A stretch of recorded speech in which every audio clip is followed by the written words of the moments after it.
Recuerdo que en lo personal me impresionó escuchar una frase de San José María Escrivá que dice, ¿quieres ser santo? Pregunta, hasta el momento en que quieras ser santo, con las mismas ganas, con el mismo empeño, con el que un avaro cuida su dinero, con el mismo cuidado con que un pobrecito vicioso cuida su placer, entonces te voy a creer que tienes ganas de ser santo.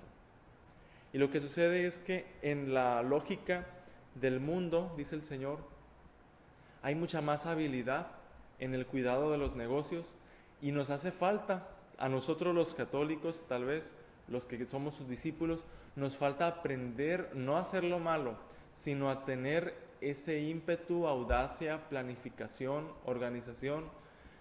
Fíjense cómo el administrador que fue infiel, del que se nos cuenta en la parábola, tuvo toda una estrategia y la realizó, digamos, en muy poquito tiempo, cómo hacer la gran estafa.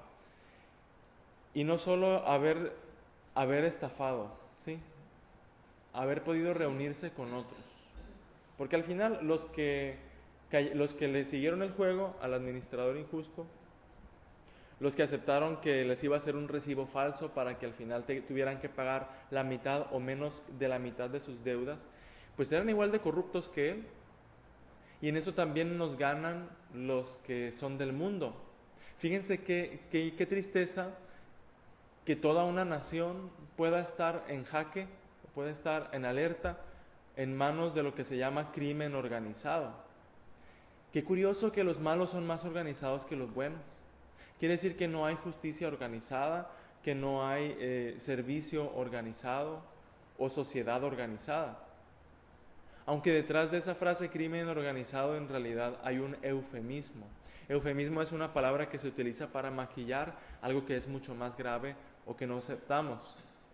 Detrás de todo lo que se llama crimen organizado hay un pacto, hay un crimen pactado entre el que quiere corromper y el que es corrompido. Para verlo el lado positivo, ¿sí? El Señor nos llama a vivir de otra manera. Y San Pablo, fíjense, dice, con lágrimas en los ojos se los digo, hay enemigos de la cruz de Cristo. Nosotros estamos llamados a vivir de otra manera. Y la cruz de Cristo, ¿sí? Nos ilumina para entender que el sentido de nuestra vida es la donación, el amor a los demás. No está en tener un placer, no está en tener una ganancia inmediata, porque la cruz de Cristo es un ejemplo de que a pesar de que nosotros en esta vida nos esforcemos y a pesar de que haya momentos donde experimentemos la muerte, el Señor nos va a resucitar. Muchas veces nos va a dar ese horizonte nuevo, esa esperanza de saber que estamos trabajando por algo que no muere.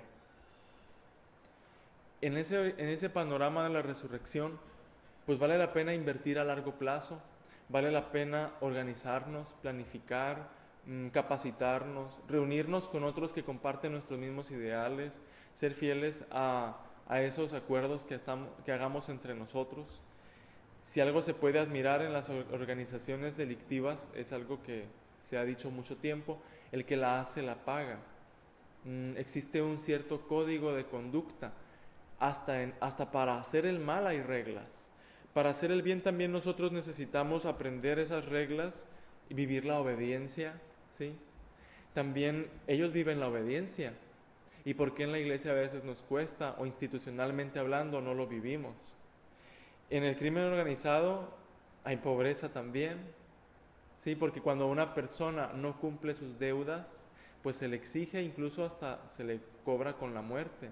Y nosotros estamos aún necesitados de ver las cosas no por ese miedo, sino por la caridad. Aprender a usar las cosas de la tierra como inversión para el cielo.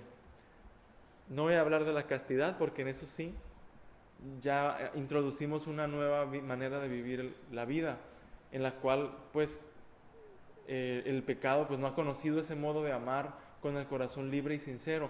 Pero ¿a poco no la castidad nos puede dar una audacia, una valentía que no conoce este mundo? Recordemos cuántas vírgenes han sido mártires heroicas como Santa Inés, como Santa Cecilia. Y nosotros, para amar, nos la pensamos mucho. para hacer el bien al prójimo nos la pensamos demasiado. Que ojalá el Señor nos pueda ayudar con su Espíritu Santo a inspirarnos una acción más organizada haciendo el bien al prójimo y amándole como Él nos amó. Que así sea. Así sea.